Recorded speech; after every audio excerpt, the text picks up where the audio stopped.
Dodi Yuleova is the head of disaster communications with the BNPB, the Indonesia's National Disaster Management Agency.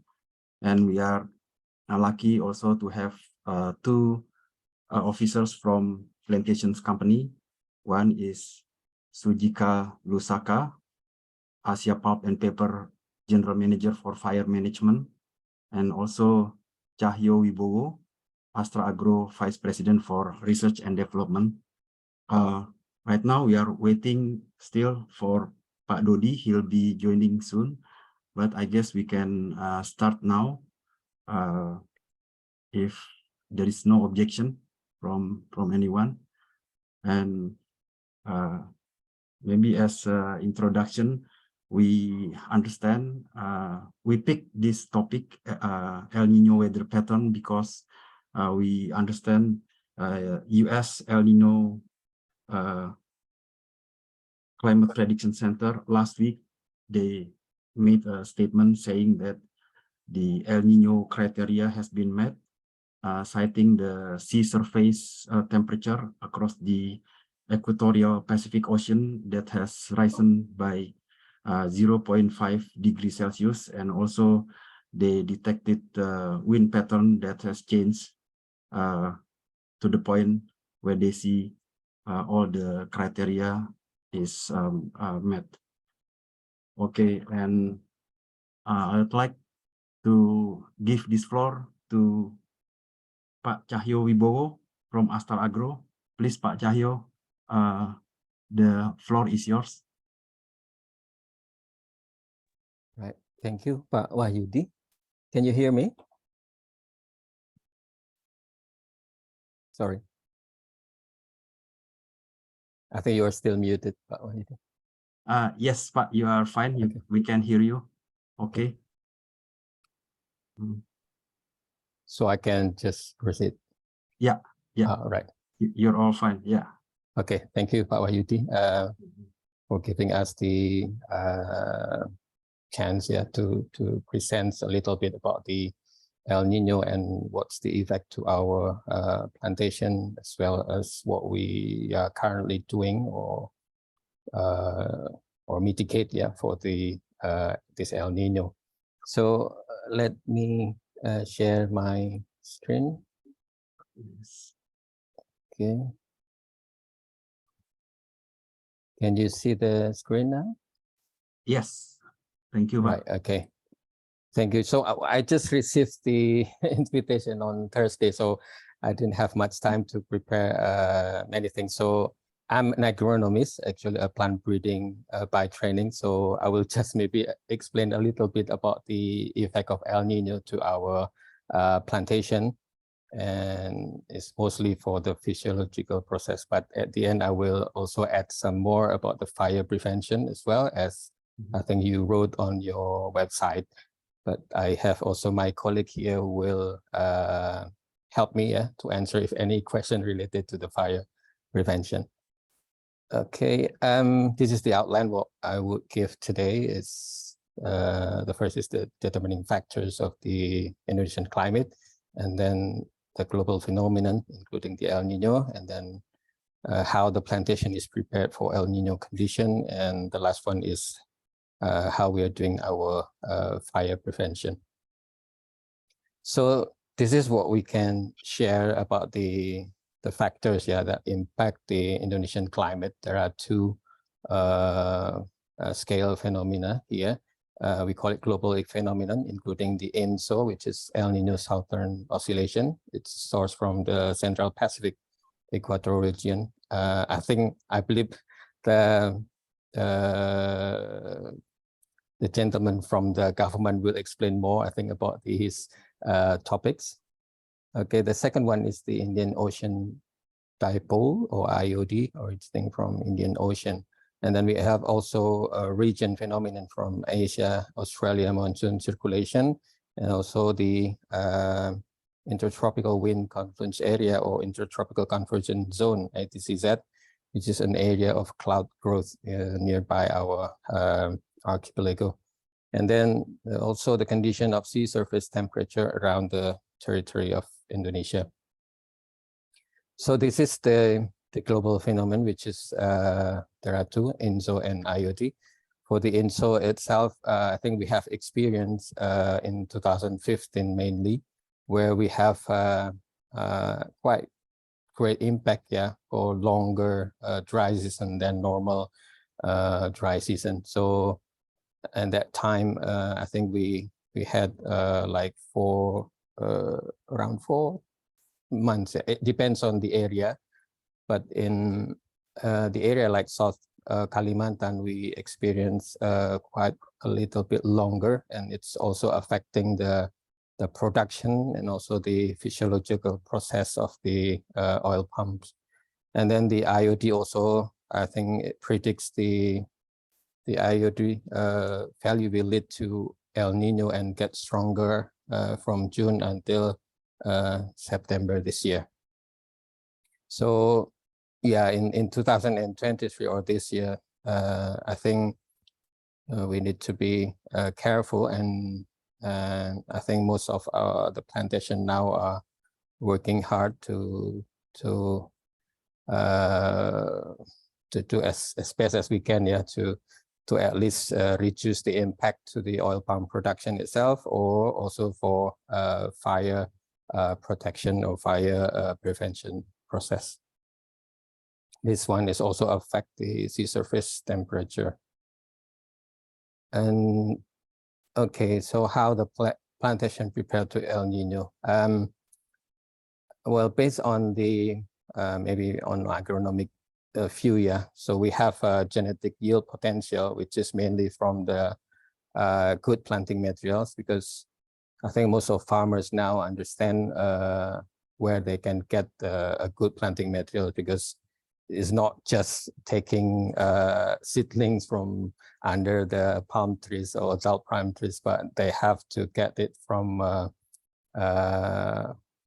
proper or legitimate seed producers to get the higher yield. But then this genetic yield potential will be affected by light distribution. Luckily in Indonesia, we have all the year sunlight, but the soil condition is also different in many areas. Some in Kalimantan or in Sulawesi or in Sumatra, they have quite different soil texture, like maybe some are marginal soils like sandy soil or other. And then the climate, this is the one that relate to our topics today. So it's with yeah, I think for El Nino, it's very clear that the impact is quite big for oil palm production. But then also La Nina or heavy rain is also affecting some of the area where the pollination of the trees is disturbed by the high rainfall or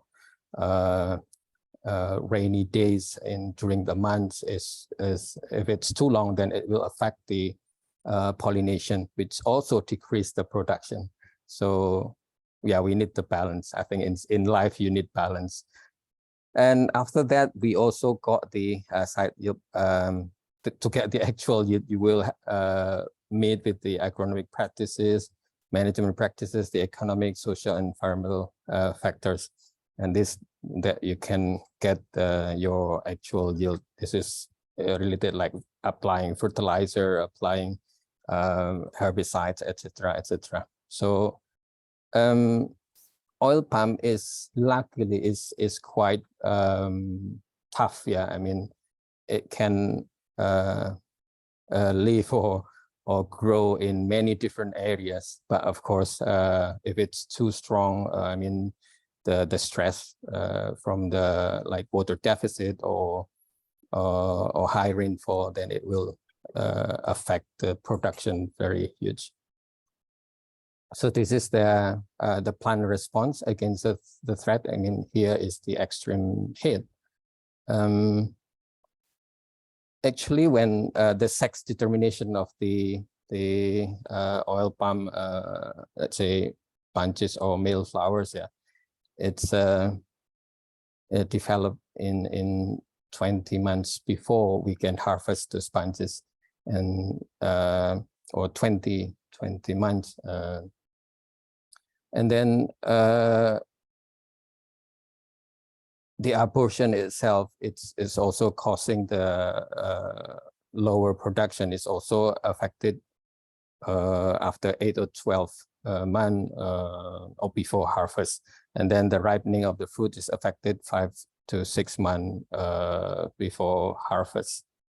So this condition actually, if for example in the 20 or 30 months before harvest or 8 to 12 months before harvest, we have stress condition like the El Nino, the long dry spell, then we have a problem normally at even could be like during the first semester or 8 months or at that year, and also the next 2 years.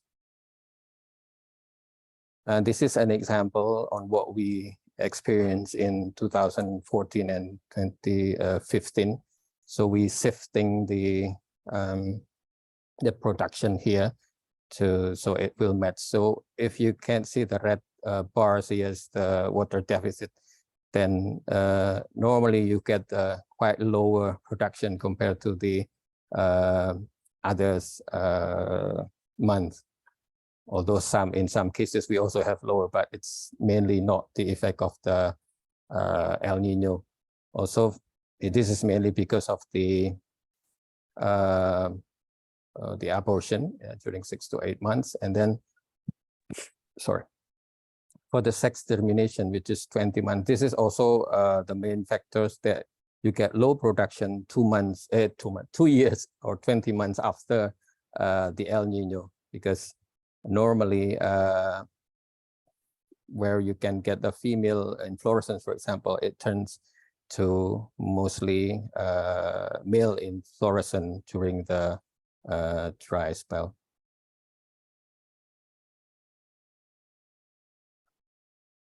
Okay, so the symptoms itself on the palms, especially the adult palms, as you can see here, it's easy to see.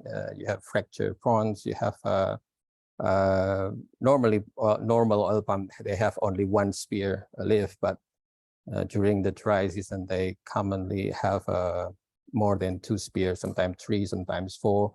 It's indication that there is a water stress there. And we can see also lots of dry fronds on the lower fronds.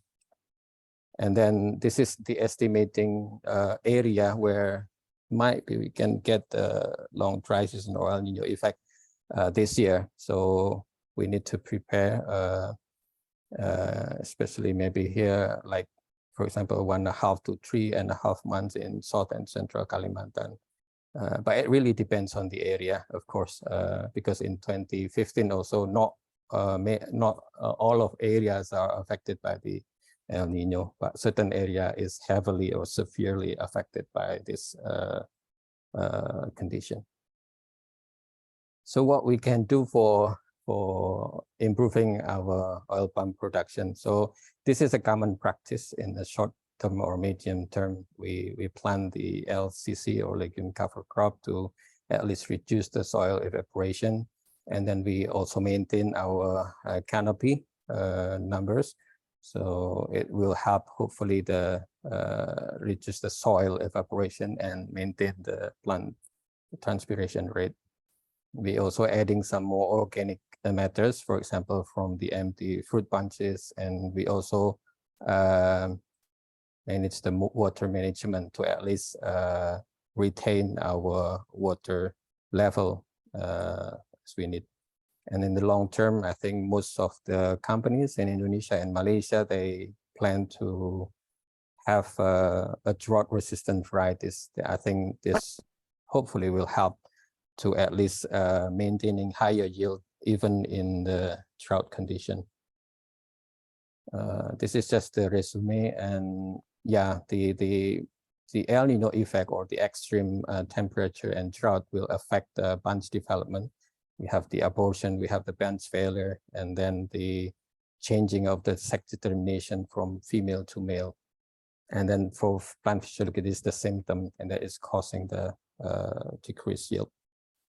And then yeah, it's really the solution. We just can like forecasting or do the analysis, and then we just do as our best, like water management maybe is the best things to do to maintain the water level condition in the area is sufficient, or at least not really drop to minimum level. For mitigation, we have, as I mentioned, how we plan the LCC, and then canopy management, the organic matter application, water management. Also, the most important thing as well is the fire prevention, which is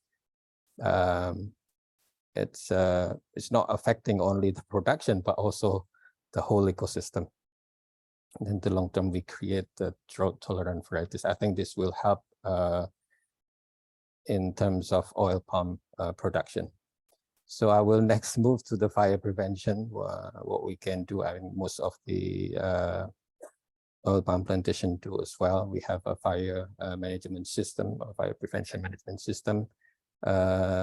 We need to, for example, for prevention, we identify the danger area, and then we develop our early warning system with drone, with tower, and for the readiness, we set some organization in our company, or even in collaborate with the society partnership like Masyarakat Peduli Api or Desa Sejahtera Bebas Api. We also have a very quick response to early detect and extinguish if any fire happen. And this is just photographs, yeah, about how we prepare the ponds for and then warning signs nearby the plantation. It's not only in our plantation, but also especially in Gapki, member of Gapki. We plan to build a water dam to reserve the water. We prepare also tools and infrastructure. And then we also working with the other stakeholders, like fire awareness community or Masyarakat Peduli Api, and then we do some training as well. Sorry, do I still have time? If not, I just...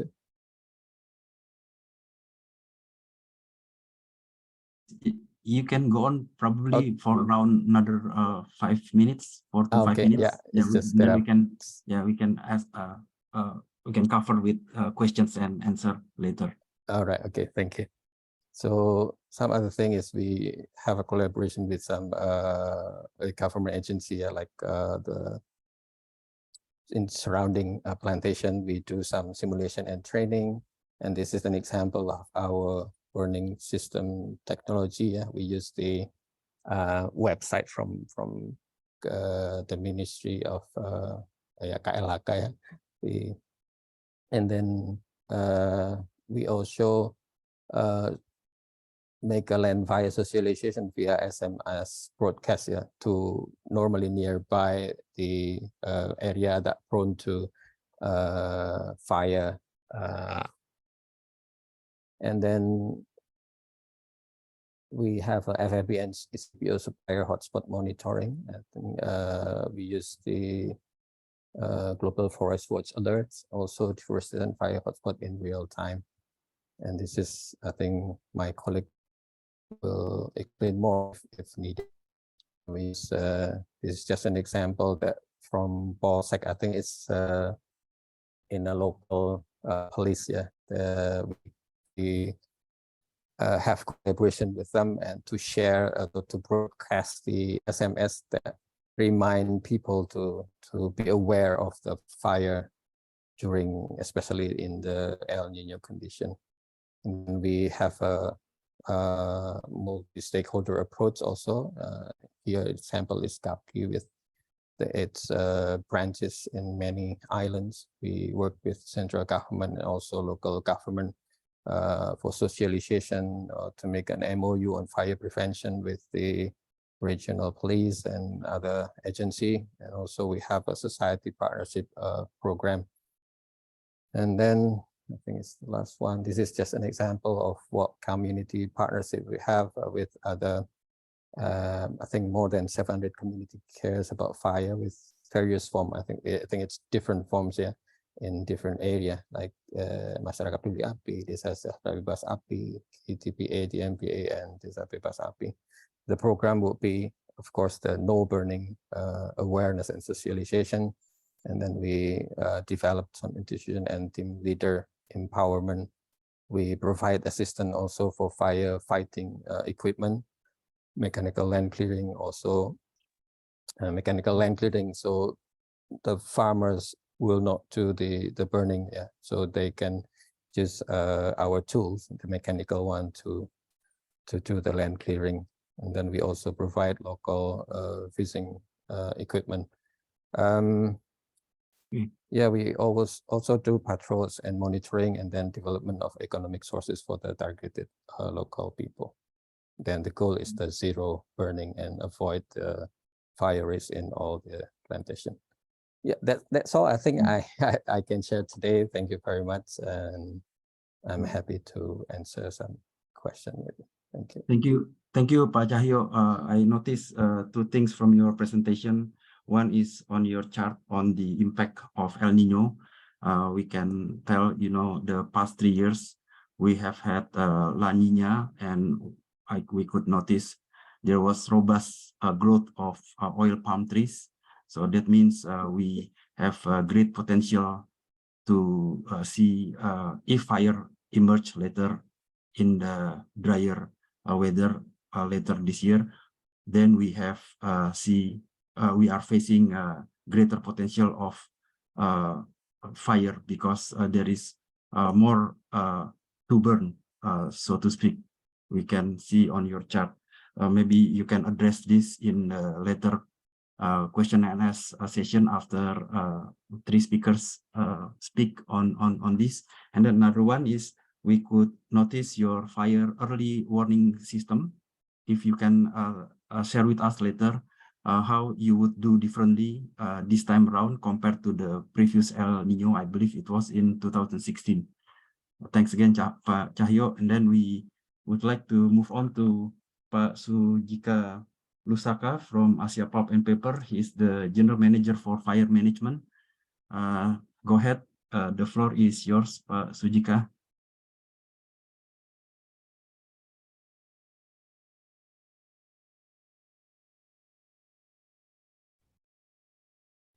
Thank you, Pak Wahyudi. Thank you, gentlemen, ladies and gentlemen. My name is Sujika Wanakusuma Lusaka. I'm from EPP. My position in EPP is General Manager for Corporate Fire Operation Management. Today, like Pak Cahyo mentioned before, we will challenge the El Nino as what we have before at 2015. So I will share some content that to give some information and share some knowledge what we have and how we prepare for this year in order to deal with fire. Sudah bisa lihat, Pak? Yes, Pak. We can see all right. Okay, thank you. So in EPP Sinarmas, we have our department that dedicated to fire, how to deal with fire. We realized that our land, our concession is not 100% clear and clean, and also learn from the disaster 2015.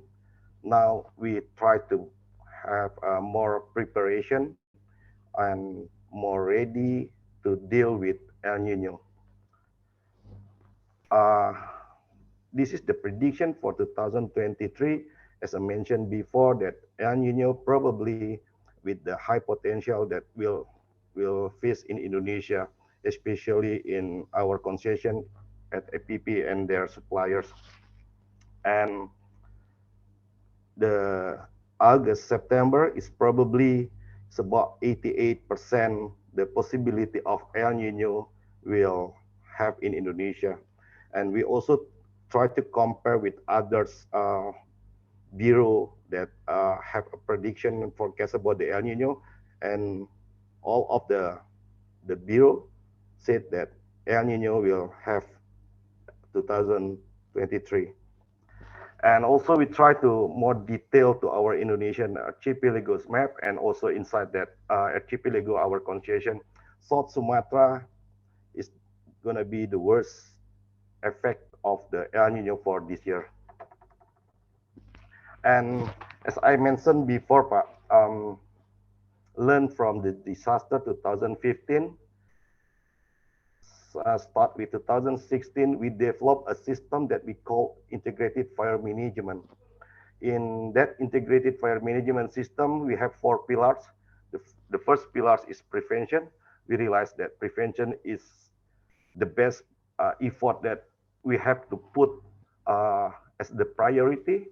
And the second one is the preparation, how we prepare ourselves, how we prepare our men, and how we prepare our equipment.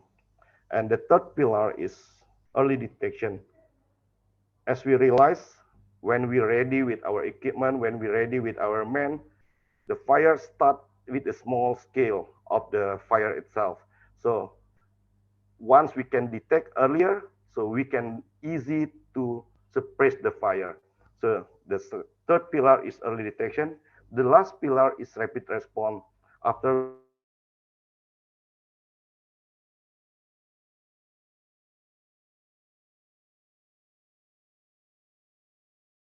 Halo Pak Sujika.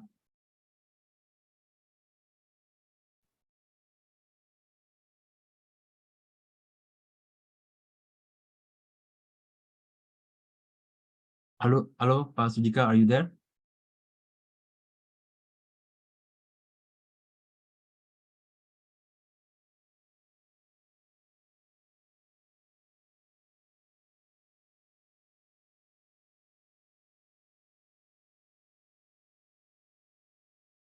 Halo. Let's wait another 1 minute. Halo Pak.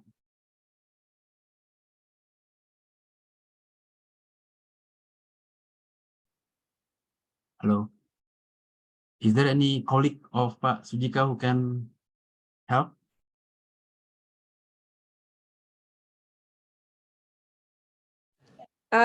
Hi, this is Sujika's colleague. He may have dropped out slightly because he's actually at field Okay. right now managing fires. So let me see if I can just get him back online. No problem. No problem.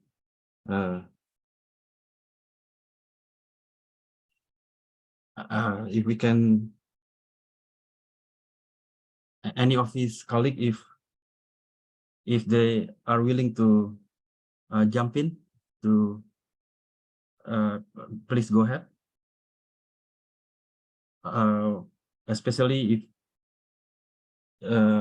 we saw his presentation on the timing of the El Nino, the prediction would be around June, August, and September when El Nino really comes, and wonder if we can have some explanation on the timing why you guys think June, August, and September. And also on the equipment, if there is any elaboration on what you have now compared to the previous El Nino, how you have improved.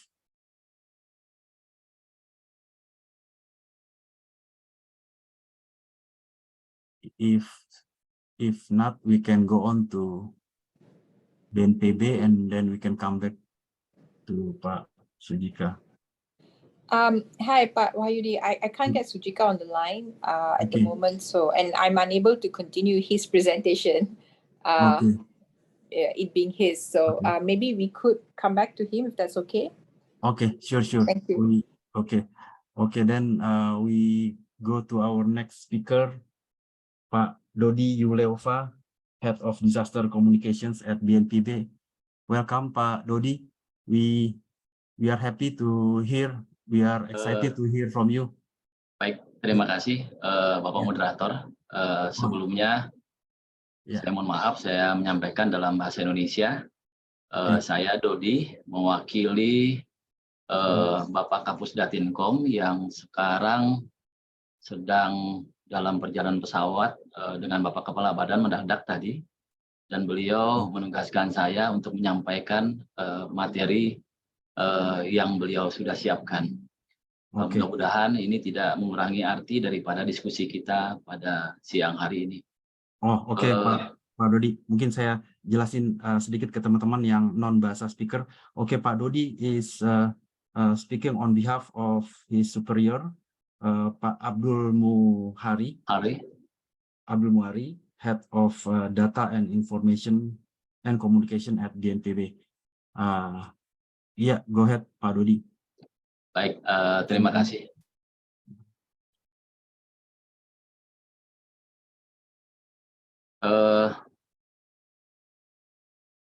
Bapak Ibu peserta diskusi yang kami hormati, materi yang tadinya akan disampaikan oleh Bapak Kapus Datin kita, Bapak Abdul Muhari, terkait waspada bencana kekeringan. Kalau melihat dari data bencana kita di tahun 2023, itu terdapat 1.726 kejadian bencana. Yang pertama, gempa bumi sebanyak 15 kali, kemudian erupsi gunung api 2 kali, kemudian banjir sebanyak 652 kali, cuaca ekstrim 590 kali, tanah longsor 315, kebakaran hutan dan lahan 131 kali, dan gelombang pasang abrasi 18 kali, kekeringan 3 kali. Nah, ini kejadian ini terjadi di tahun 2023, update kita dari mulai 9 Juni tahun 2023. Dampak kerusakan akibat dari bencana alam tahun 2023 ini, yang pertama rumah rusak berat sebanyak 2.517, kemudian rusak sedang sebanyak 2.689 rumah, dan rumah rusak ringan sebanyak 14.417.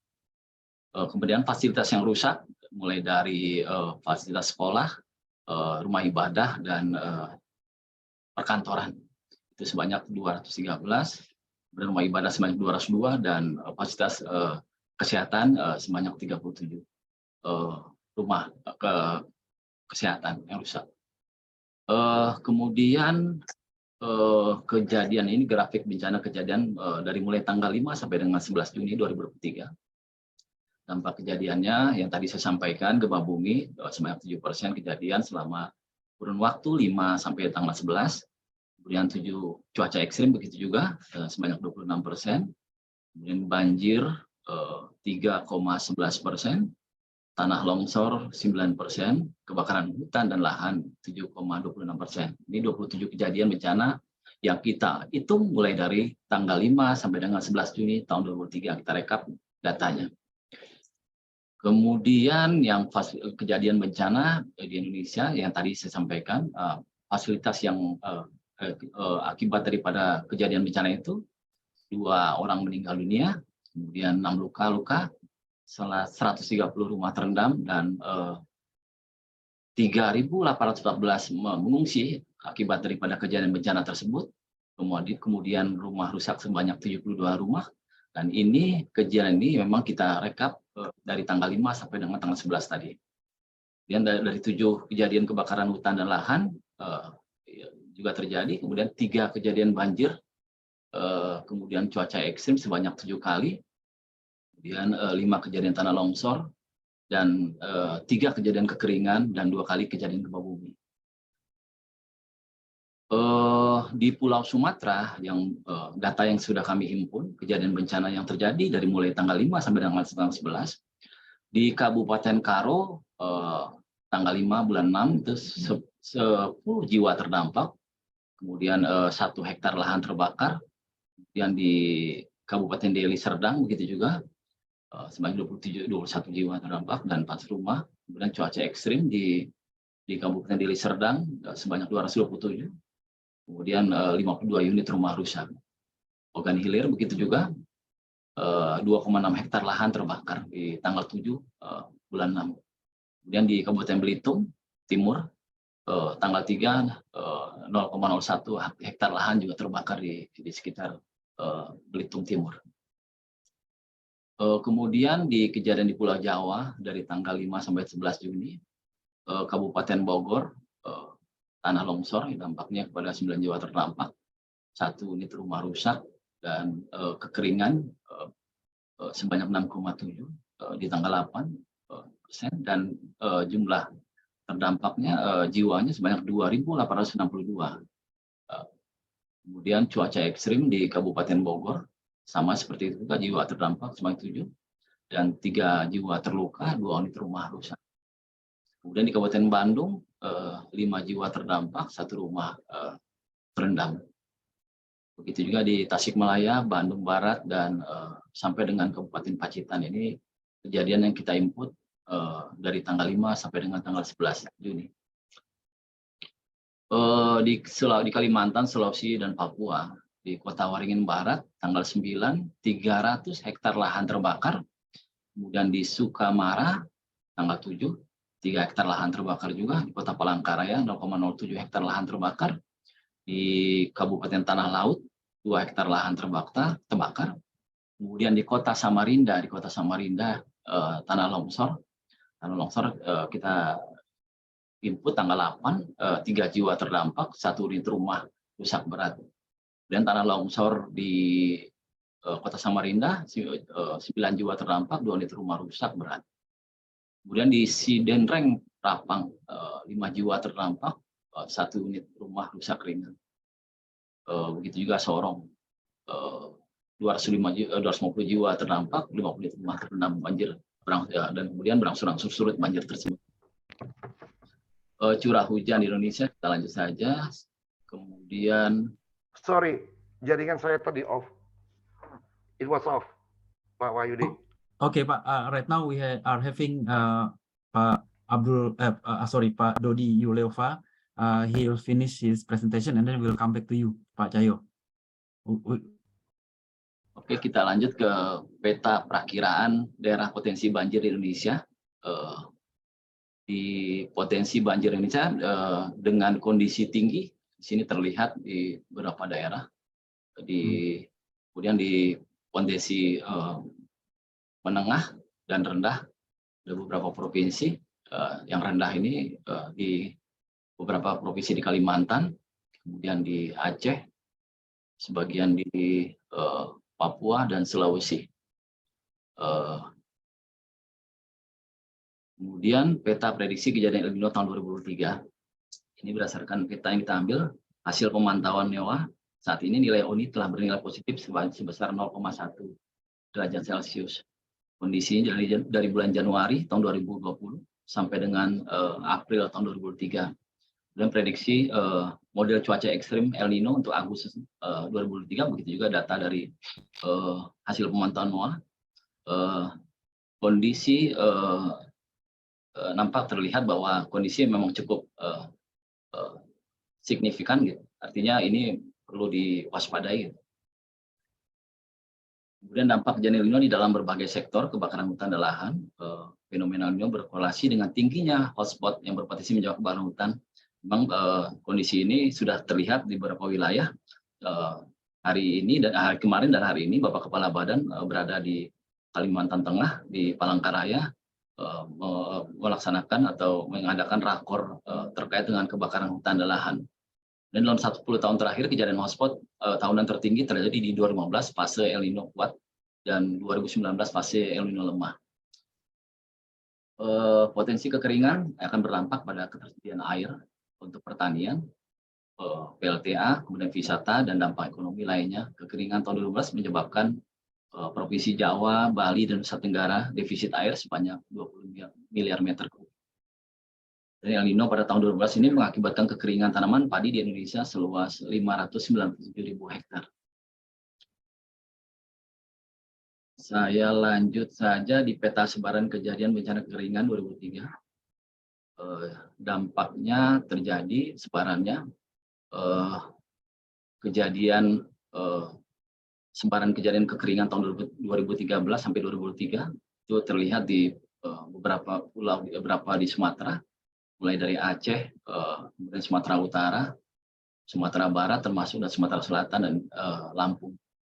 Kemudian di Kalimantan Tengah juga terjadi,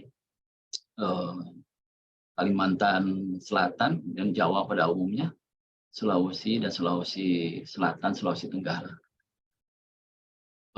Sebaran kejadian bencana Karhutla tahun 2023, kejadian yang paling besar ya di Kalimantan Utara, kemudian Kalimantan Selatan terjadi kebakaran hutan, sebagian kecil ada di Aceh dan di Provinsi Jawa. Kemudian kita lanjut ke tahap antisipasi kejadian karhutla yang sudah kita lakukan, kondisi api. Nah, yang ini yang sudah kita lakukan BNPB selama kejadian kebakaran hutan. BNPB memperkuat patroli darat terutama di daerah. Kita bekerjasama dengan teman-teman di BPBD dan teman-teman di Dinas Kehutanan untuk memadamkan api secara manual di darat. Kemudian kita kerahkan juga Satgas Darat di udara untuk pemadaman api secara kontinu. Dan sekarang ini juga kondisi daerah-daerah yang sudah terjadi kebakaran sudah kita lakukan pemadaman api melalui udara. Ini video di beberapa daerah yang kita bisa sampaikan. Ini beberapa pemadam api melalui jalur darat yang kita laksanakan.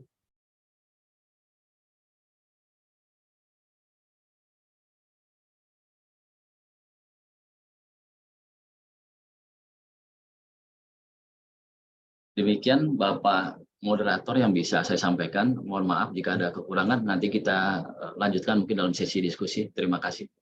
Makasih Pak Dodi. Mungkin nanti dalam diskusi, if I may suggest, you can emphasize on how BNPB is beefing up air patrol and ground patrol. You mentioned about ground patrol and air patrol yang di udara dan di darat. Terus satu lagi mungkin soal how you have been working with other agencies, maybe health ministry and also education ministry, how you are planning to especially help the elderly children and the pregnant women, because we understand we often see reports about haze traveling across boundary, but we forget that the most affected or the worst affected victims are actually the people on the ground on Sumatera and Kalimantan.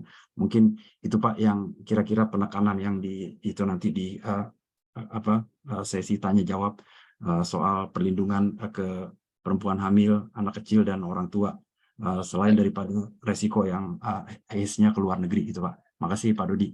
Sama-sama. Okay, now we come back to Pak Sujika Lusaka. Please go ahead. I think we were cut off when you were talking about South Sumatra being the worst affected, possibly, and then also we also heard from you during your presentation about El Nino may be coming around June, August, September. Okay, go ahead, Pak. The floor is yours. Hello.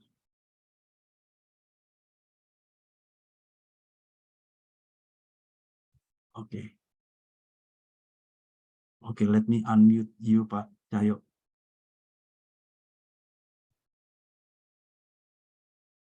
Yeah, go ahead, Pak Cahyo. Is it Pak Sujika or me? I think sorry. My mistake. Apologies, Pak Sujika. Go ahead, Pak Sujika. Oke, Pak. Jadi kita balik lagi dari atas aja ya. I think we were halfway through already when we got cut off. After West Sumatra possibly was affected. Yeah, I think we haven't seen this one. Okay, we start from this one. So, mohon maaf tadi sedikit terganggu karena saya ada di Ketapang saat ini, Pak. Oh, oke, makasih. Oh, ya. Jadi belajar dari pengalaman tahun 2015 di mana IPP Sinarmas menghadapi bencana bencana kebakaran yang besar. Oh, Pak Sudika, you may want to speak in English for the non-bahasa speaker, if okay. Okay, so learn from disaster of the big fire at 2015. We, since that time, developed a system that we call integrated fire management. So in integrated fire management itself, we have 4 pillars. First is prevention, second is preparation, third pillar is early detection and rapid response. All the activities in those pillars are based on likelihood map and difficulty map. In prevention pillars, we have certain activities. First, this is our favorite program. We call Desa Makmur Peduli Api. This is a socio-economic empowerment of the community. So far, we already have 421 village that received the program. And second activity in our prevention program is we do collaborative engagement with a stakeholder that we call MPA, Masyarakat Peduli Api. So far, we have 400 over people that live inside and beside our concession. Another activity for our prevention pillars, we have technical engineering. And so far, we have canal blocking over 39,000 kilometers and with 42,000 kilometers fire breaks. Also, as a mandate from the government, we do fire campaign and awareness. We're doing socialization and install the sign inside and boundary the concession. Also, the last prevention program in our prevention pillars, we do security and law enforcement by establish a post and joint patrol with stakeholders. As a favorite program, the MPA so far we already implemented in 421 desa with beneficiary over 80,000 people and approximately about 6,000 households. Our partners at the MPA program is 223 BUMDes with 9 koperasi dan 189 Gapoktan. This year, we also will increase our number of desa that have delivered the program. This program itself, actually, we together with the community and together with our NGO, with the NGO, to teach people, to teach the farmer how to improve their income by using maximum by using their land without fire. So this is like pendampingan from us to our community inside the concession, how to use their land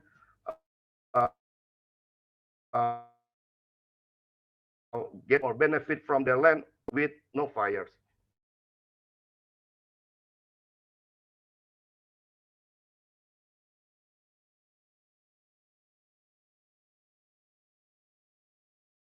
Halo Pak Sujika.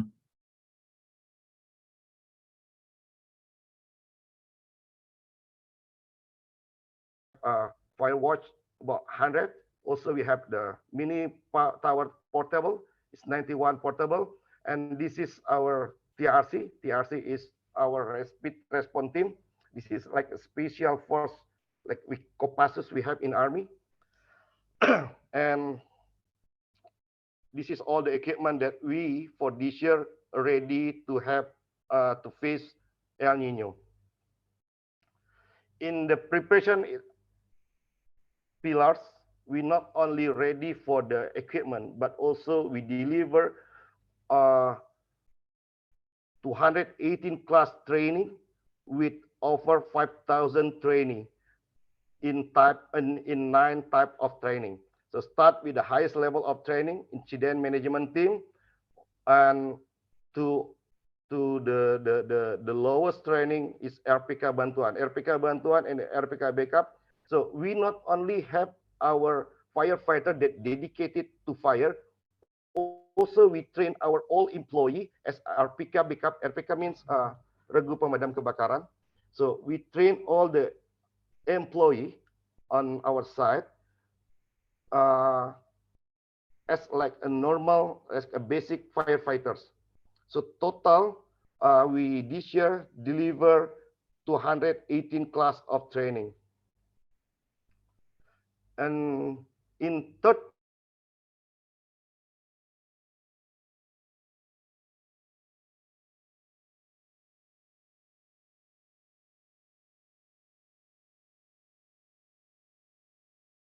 of the in early detection, we have two type of monitoring system. First is based on technology. Second one is conventional. In base of the technology basis, we have situation room in every level of operation office.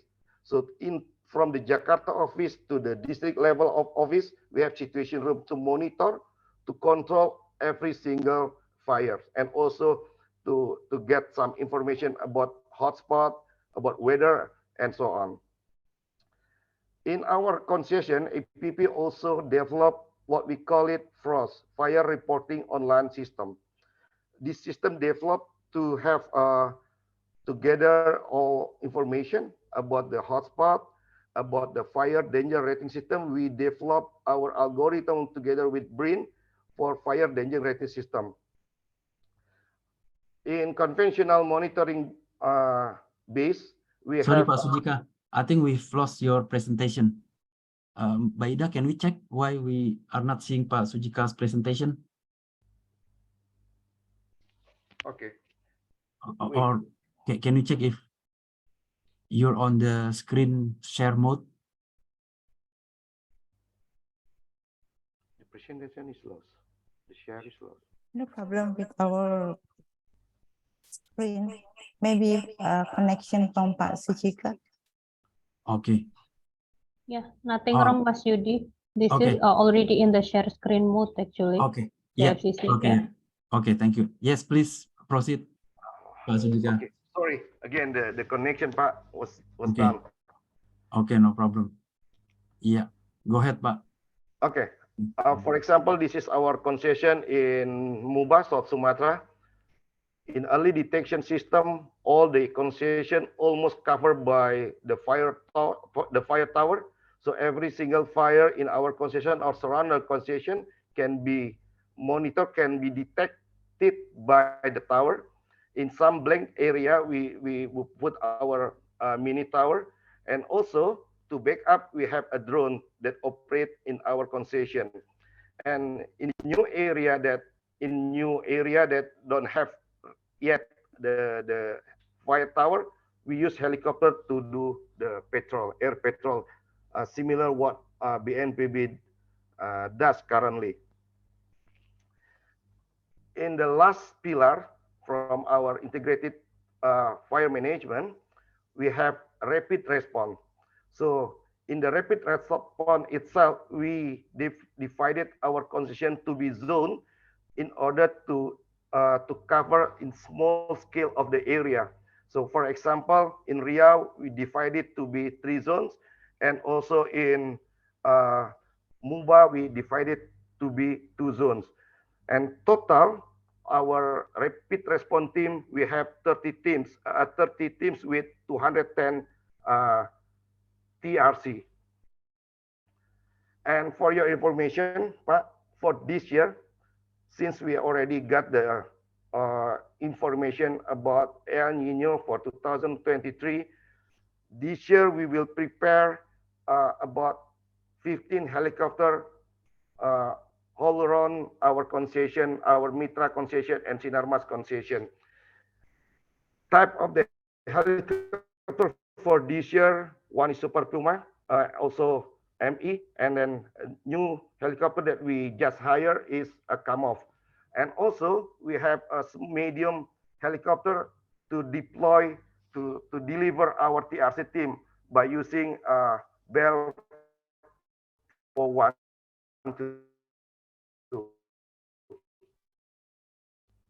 I think this is the information that we can, and very welcome if there are any questions. Thank you.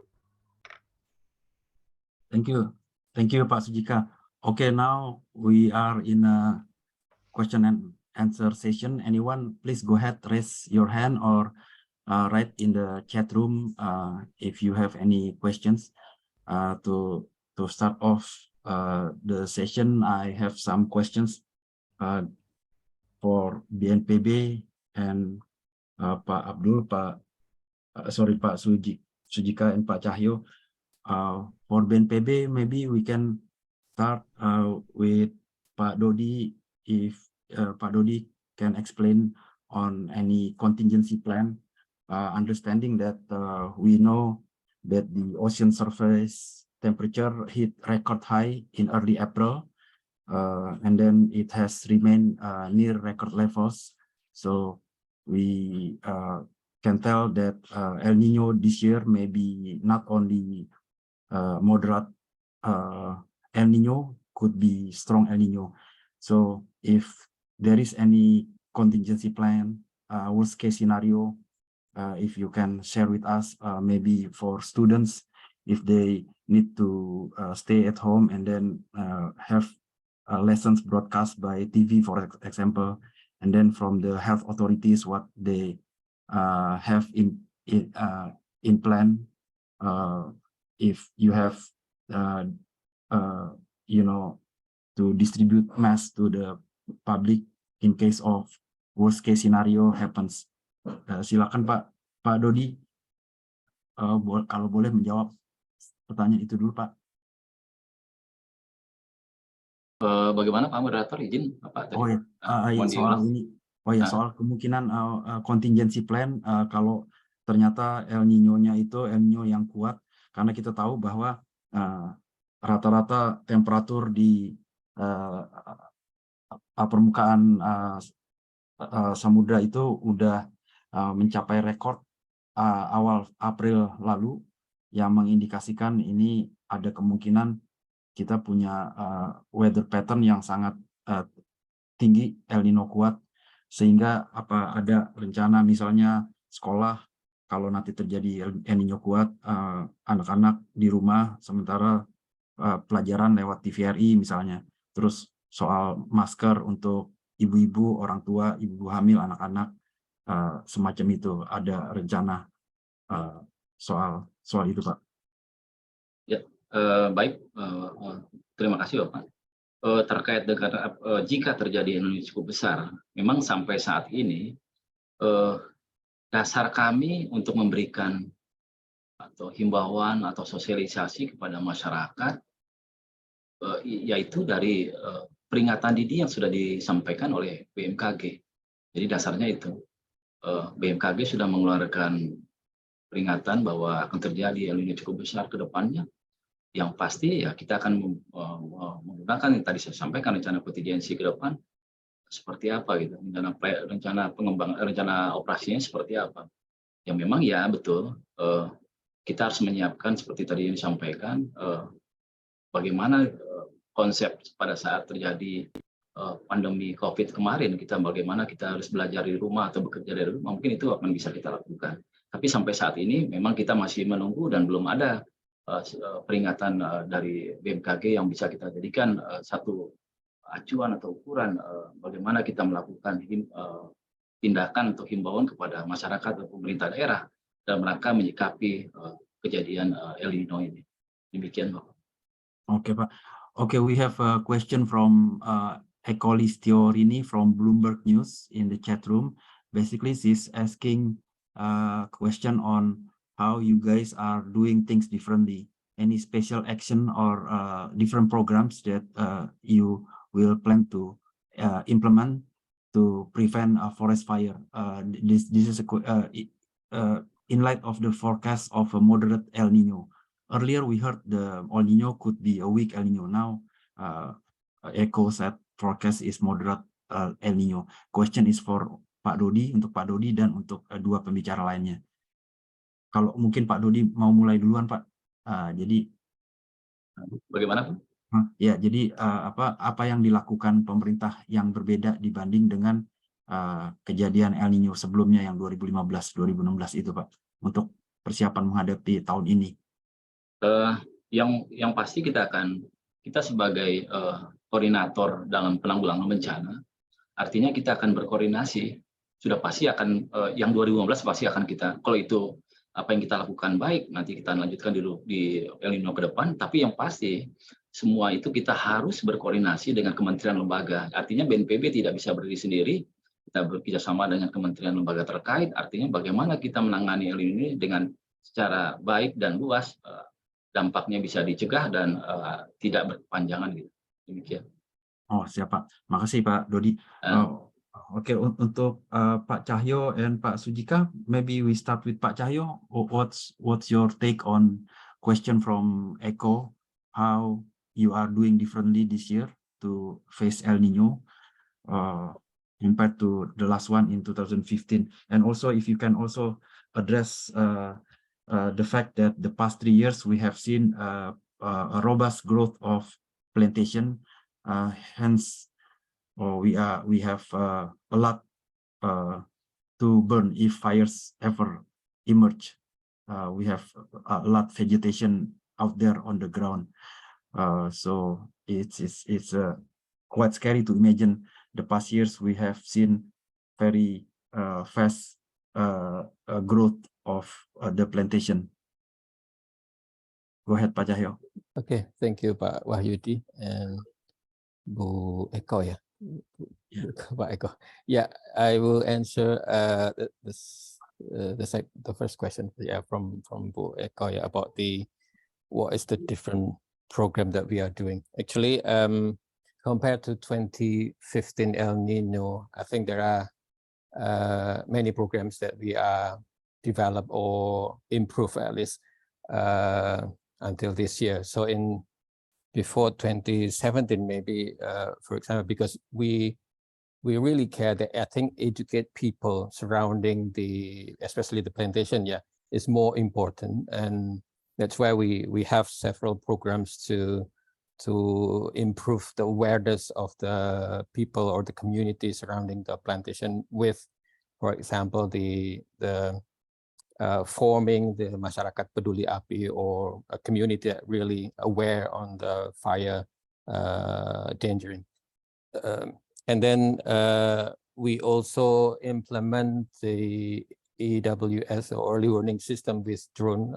So we have quite lots of drones fly regularly surrounding especially the perimeter of the plantation, or even inside also the plantation, or even on the nearby community, and it gives us the information that we can share this awareness to also the community. And then we also working with local police department to broadcast awareness of this fire dangers, and we work with the local provider, yeah, like Telkomsel or Indosat, so it will like broadcast even in a local language, so they understand when they have their phone, they got a message from the local police department that they need to be aware of current condition, yeah, the long dry season, and then don't litter any, for example, the cigarettes and something like that. So I think educate people is more important, because they will also help us together to prevent the fire happening in our land. And then as information, I think for the community, yeah, we will do the training, and then provide some tools and infrastructure, and then regular training. I think it's also important on how we should handle the fire or the condition, or even doing the education between themselves. In 2017, we only have maybe less than 60 community masyarakat peduli api in certain,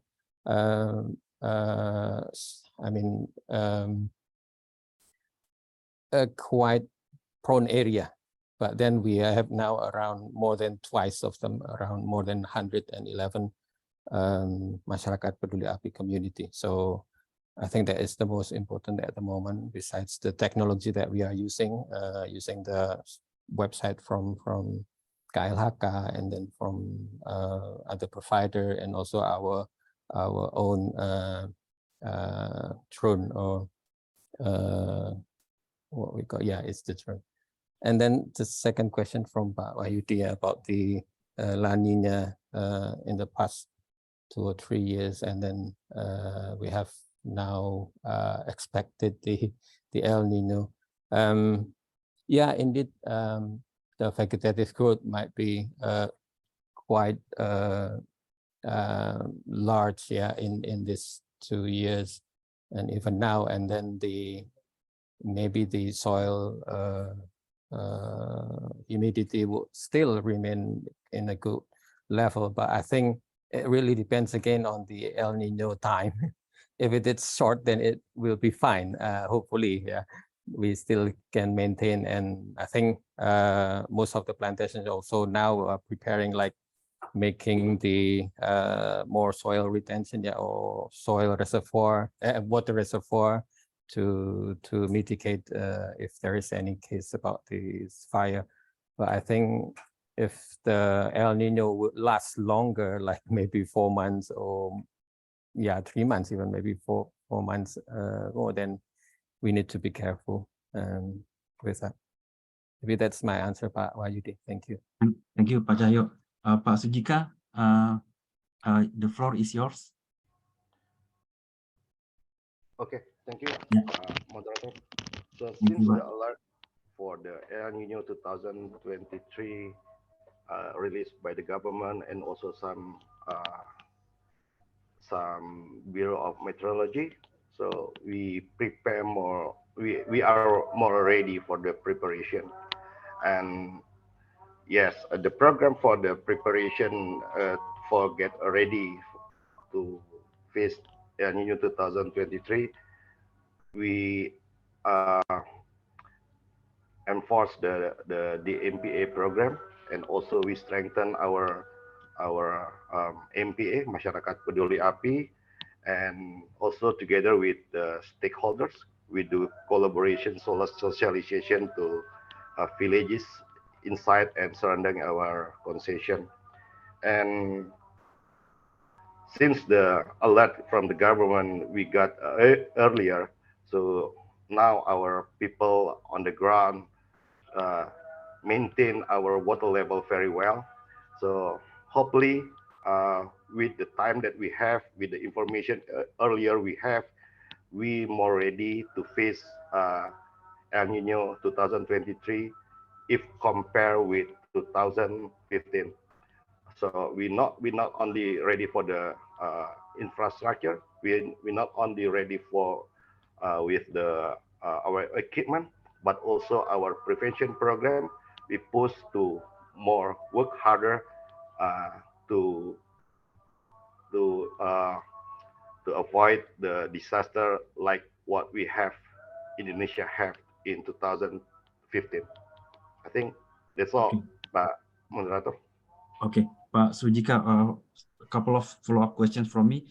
In your presentation, you mentioned El Nino would be felt around June, August, September. Do you refer to Sumatra, Kalimantan, and also is there any reason why you say this timing? So based on the information from BMKG, also we got some information from other meteorology bureaus like in Australia, BOM, and also NOAA, all the indicators that trend to have El Nino for start. Actually, since April, the El Nino already detected with the small scale of the surface temperatures, sea surface temperature, and the temperature itself is already getting higher and higher. And from some prediction forecast, this June is already touched to level of the moderate, and the peak season of the El Nino is probably in August. And the highest impact for our concession probably in South Sumatra. This is the monitoring that we have and also some information that we gather. Okay. Thank you. Okay. Thank you, Pak. Anyone else have any question, or Bu Eko, if you have any follow-up question? On the last comments from Pak Sujika, you said that South Sumatra will have the hardest impact. Would you elaborate more on that? Why is South Sumatra specifically? For the South Sumatra, probably they not only get the impact from El Nino, but also will get the impact from IOD, as Pak Cahyo mentioned earlier. So actually, we have two phenomena of the climate in Indonesia. First is ENSO, second is IOD. So South Sumatra, unlikely they will get the impact of both of them. So if we talk about Indonesia, if we talk about APP concession, APP partners, suppliers, South Sumatra will have the biggest impact of El Nino and also IOD. Thank you, Pak. Pak, any other question from the floor? If not, I have any other question. I may have a few more questions for Pak Sujika and Pak Cahyo. If you guys can share what you plan to do or your role in helping the people on the ground to cope with the higher temperature, like we mentioned before, the children, the elderly, and the pregnant women.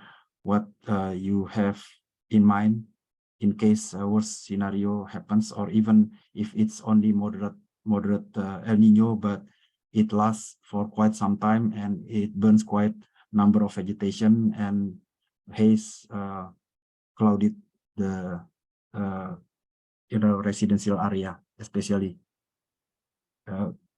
If we can start with Pak Sujika, go ahead, Pak Sujika. Okay, thank you, Pak Wahyudi. So for the impact, if there is an impact caused the El Nino is to our surrender community for the elders and then child. So we already have a plan with our health and safety department to do like what we have done during the COVID season, and we will have like a post kesehatan in our village that have inside and beside the concession. And also so far we already deliver some campaign to local community that that have in our concession the effect, the impact, health impact of the haze during the El Nino. So we not only ready for suppress the fire, but also we aware our local community is very important too. Our health of local community is very important. So yeah, we want our community grow and help together, same like what we do in our concession, Pak. Thank you, Pak Sujika. How about Pak Cahyo? Do you have any? Yeah, go ahead, Pak. Please. Okay, thank you, Pak Wahyudi. Yeah, I think it's more or less similar to what Pak Sujika mentioned earlier. Yeah, so we have also our health and safety division and also our sustainability division who can, of course, support especially the surrounding community. But then we are really concerned about the prevention itself. So hopefully it will happen. The fire hazard, yeah. So it's more important to prevent rather than the corrective action. But as I think the government did in the 2015 El Nino, I think like relocation or wearing mask. That would be the simple way to. I mean, the wearing mask is the simple way, but relocation, if necessary, then maybe need to do if the fire hazard is maybe affecting the what we call pernafasan work, and then I mean it genders to life, so then you need to do something. But of course, the prevention is more important. That's why we are doing earlier. Hopefully, we won't get this fire hazard. Thank you. Okay, there are a few other questions here in the chat room. Let me read out to you guys. One is from the top here from Erwida Nikkei Asia.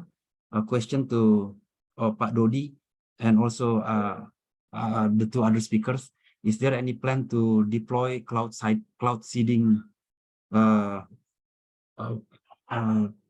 aircraft to help induce rains? And then yeah, maybe that one question first. Maybe we start with Pak Cahyo and then Pak Sujika and Pak Abdul.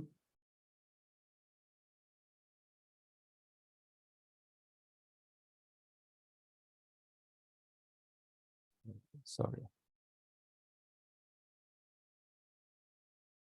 Okay, so it's mentioned about the budget, yeah. For okay, I don't have the figure unfortunately, but I will ask my colleague and then I'll let you know soon. Sorry, Pak Wahyudi. Okay, the budget question. Yeah, we have another question from. I will get to that other question, budget question. Okay, yeah. Okay, maybe yes, Pak Sujika, on the budget question from Ade from RMID on budget question on the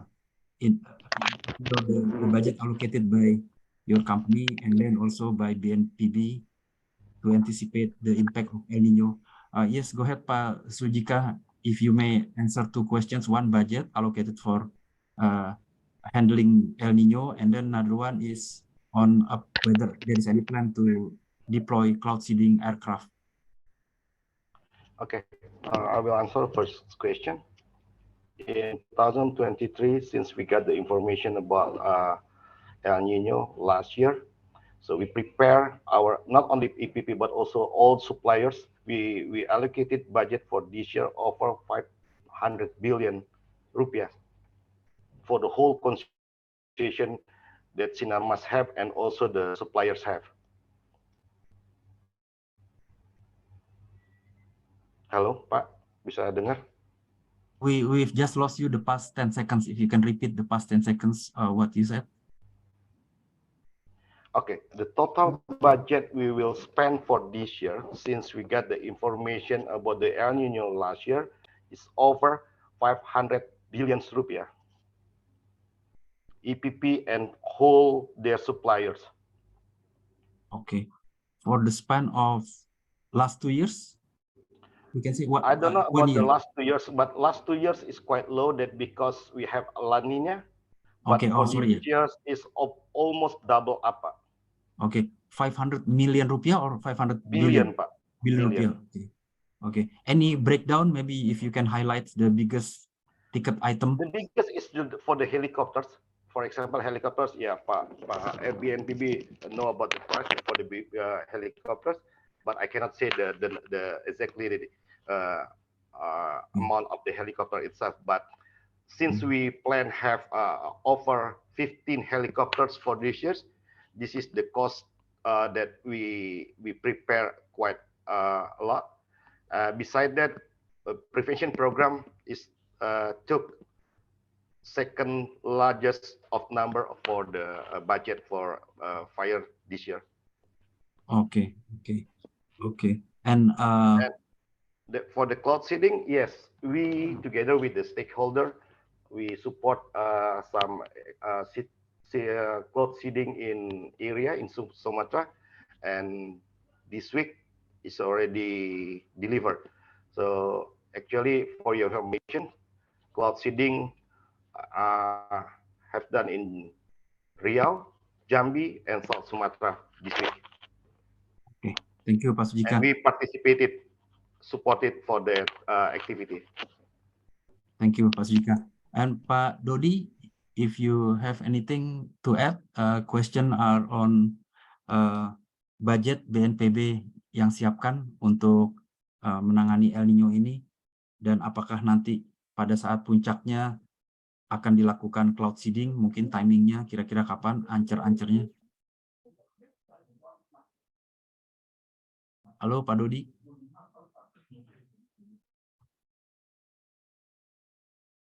Halo Pak Dodi.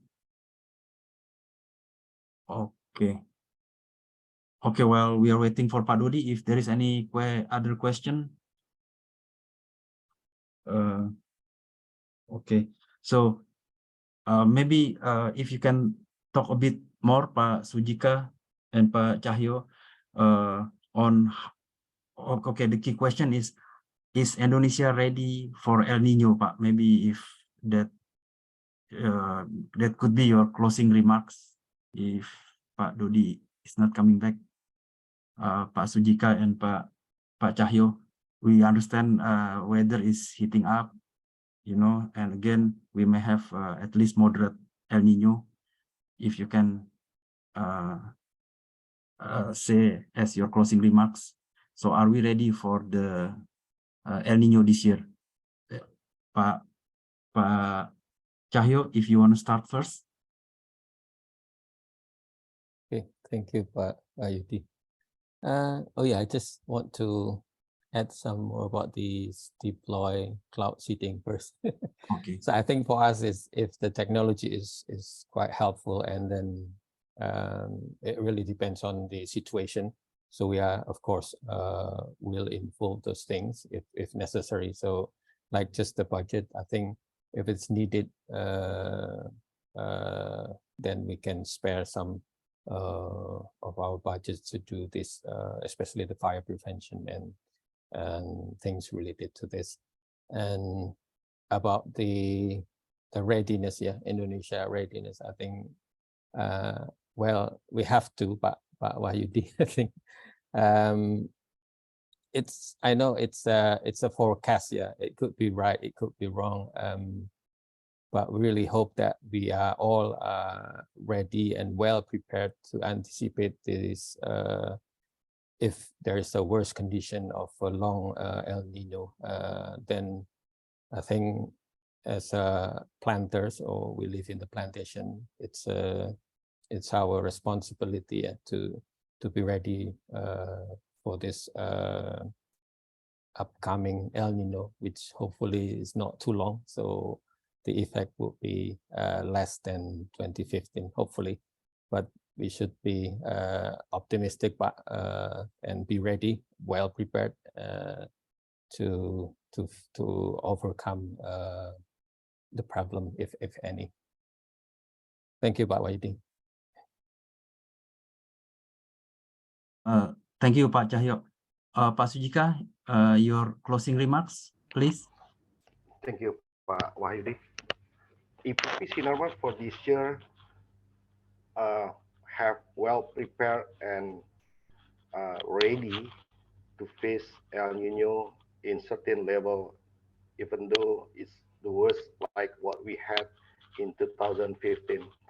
So since the information we get earlier, we can more have a preparation, and then hopefully we can pass together with all stakeholders for this El Nino 2023.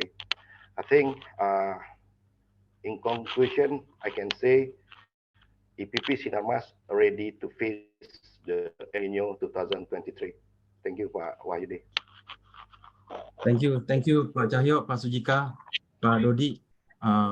We are ending this discussion, and also we'd like to inform that the next discussion we would like to have on electric vehicle, and then also on political discussion. We try to invite campaign teams from the three presidential candidates, hopefully either in July or early August. So we are having a weather pattern heating up, and also political landscape is also heating up. The two things that we don't really expect to be happening at the same time. Okay, everyone, thank you for attending. See you next time.